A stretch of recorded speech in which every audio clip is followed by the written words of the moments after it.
हर material के पास कोई ना कोई मैग्नेटिक प्रॉपर्टीज़ होती हैं क्योंकि हर एक मटेरियल इलेक्ट्रॉन से मिलकर बना है and electron behave just like a small magnet. Electron जो है इसके पास एक चार्ज पार्टिकल है जो कि दो तरह की मोशन को एग्जिबिट करता है, एक इसकी ऑर्बिटल मोशन है और एक इसकी स्पिन मोशन है।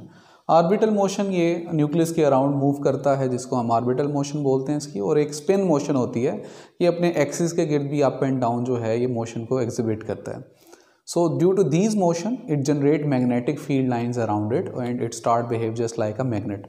जिस तरह एक मैग्नेट होता है उसी तरह हमारे पास इलेक्ट्रॉन एक मैग्नेटिक डायपोल मोमेंट जो है वो जनरेट करता है जिसके दो पोल्स हैं। जिस तरह एक हमारे पास मैग्नेट के नॉर्थ पोल होता है और एक साउथ पोल होता है, एक साइड से मैग्नेटिक फील्ड लाइन जनरेट होती हैं और एक साइड पे जाके मैग्नेटिक फील्ड लाइन एंड हो रही होती हैं। अब अगर हम इस मैग्नेट को छोटा करें, इसको हाफ डिवाइड कर दें, सो अभी भी इसकी एक साइड नॉर्थ की तरह बिहेव करेगी और एक साइड साउथ की तरह जनरेट करेगी। इसको जितना मर्जी छोटा करते जाएं, just like Maxwell equation del dot B is equal to 0 tells us that monopole magnet can not exist. कोई भी ऐसा मैग्नेट एग्जिस्ट नहीं कर सकता जिसका सिर्फ एक पोल हो, एक नॉर्थ या साउथ। जितना मर्जी उसे छोटा करते जाएं उसका डेफिनेटली एक नॉर्थ पोल होगा और एक साउथ पोल होगा।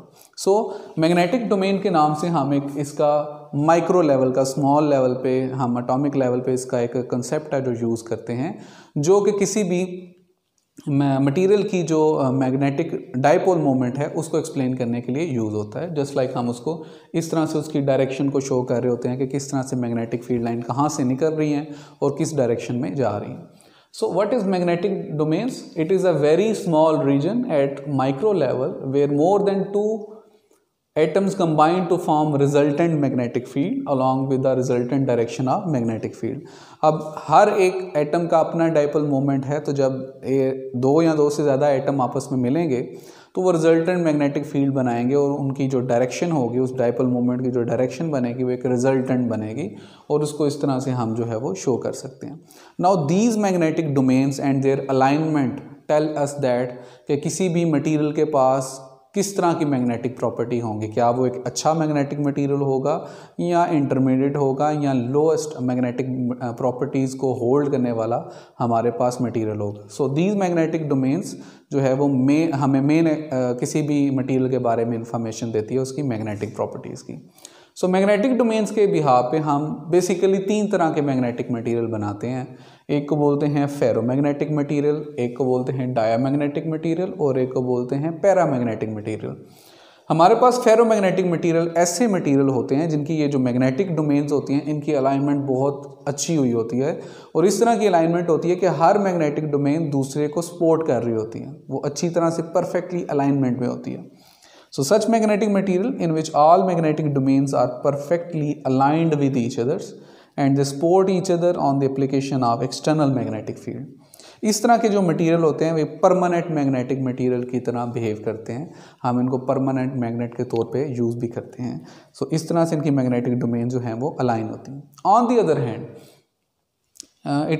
अगर हम इस पर एक्सटर्नल मैग्नेटिक फील्ड अप्लाई करेंगे तो इसकी जो अपनी मैग्नेटिक फील्ड है वो ज़्यादा से ज़्यादा होगी क्योंकि वो उसको सपोर्ट करेगी। इट इज़ जस्ट लाइक अगर हमारी गाड़ी जो है वो बंद हो चुकी हुई है, 10 बंदे इकट्ठे पीछे से उसको धक्का मारें एक ही डायरेक्शन में, तो उस गाड़ी की जो मोशन है, जो स्पीड है, वो आस्ता इंक्रीज़ करेगी। सेम इज़ द केस इस तरह के मटेरियल में जब आप एक्सटर्नल मैग्नेटिक फील्ड अप्लाई करते हैं तो वो पहले से अच्छा ज़्यादा मैग्नेटिकली बिहेव करना स्टार्ट कर देते हैं। Just like magnesium and lithium जो हमारे पास मटेरियल हैं वो बड़े अच्छे फेरोमैग्नेटिक मटेरियल हैं, उनको हम परमानेंट मैग्नेट के तौर पे भी यूज़ कर सकते हैं। On the other hand diamagnetic material इस तरह के मटेरियल होते हैं जिनकी अलाइनमेंट इस तरह की हुई होती है मैग्नेटिक डोमेन की कि वो एक दूसरे को कैंसिल आउट कर रहे होते हैं कि जब हम उस पर एक्सटर्नल मैग्नेटिक फील्ड अप्लाई करते हैं तो वो एक दूसरे को कैंसिल करते हैं और एक दूसरे के इफेक्ट को मिनिमाइज कर देते हैं।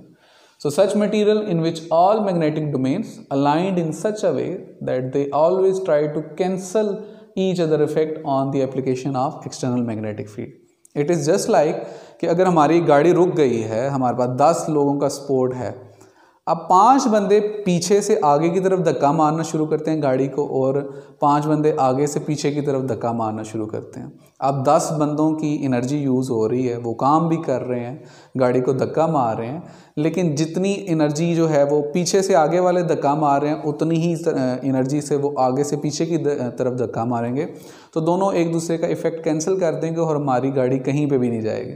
सेम इसी तरह डायमैग्नेटिक मटेरियल ऐसे मटेरियल होते हैं जिनकी आधी अलाइनमेंट एक तरह होती है, आधी अलाइनमेंट एक तरह होती है, वो एक दूसरे के इफेक्ट को कैंसिल करते हैं और कोई भी मैग्नेटिक प्रॉपर्टी जो है वो हमारे पास जो मैग्नेटिक बिहेवियर जो है ये मटेरियल शो नहीं करते जब हम उनको एक्सटर्नल मैग्नेटिक फील्ड में रखते हैं। जबकि थर्ड जो हमारे पास है वो पैरामैग्नेटिक मटेरियल हैं। ये ऐसे मटेरियल हैं जिनमें हमारे पास मैग्नेटिक डोमेन इस तरह से अरेंज हुई होती हैं कि कुछ मैग्नेटिक डोमेन एक दूसरे को सपोर्ट कर रही होती हैं, जबकि कुछ एक दूसरे के इफेक्ट को कैंसिल आउट कर रही होती हैं। तो ये इंटरमीडिएट होती हैं कि कुछ मैग्नेटिक डोमेन एक दूसरे को सपोर्ट कर रही हैं, ऑन द अदर हैंड कुछ मैग्नेटिक डोमेन एक दूसरे को कैंसिल आउट कर रही होती हैं। Such material in which magnetic domains align in such a way that partially support each other and partially cancel the effect of others on the application of external magnetic field। इस तरह के जो material होते हैं वो ये temporary तौर पे मैग्नेट की तरह बनाए जा सकते हैं। एक्सटर्नल मैग्नेटिक फील्ड लगा के इनकी अलाइनमेंट इस तरह की जा सकती है कि थोड़ी देर के लिए इनमें जो मैग्नेटिक बिहेवियर है वो जनरेट किया जा सकता है। So there are 3 types of magnetic materials. Ferromagnetic material जो परमानेंट मैग्नेट की तरह बिहेव करते हैं, पैरामैग्नेटिक मटेरियल जिनको टेम्परेरी तौर पे हम मैग्नेट बना सकते हैं on the application of external magnetic field, जबकि डायमैग्नेटिक मटेरियल ऐसे हैं जो कि बिल्कुल भी मैग्नेटिक बिहेवियर शो नहीं करते।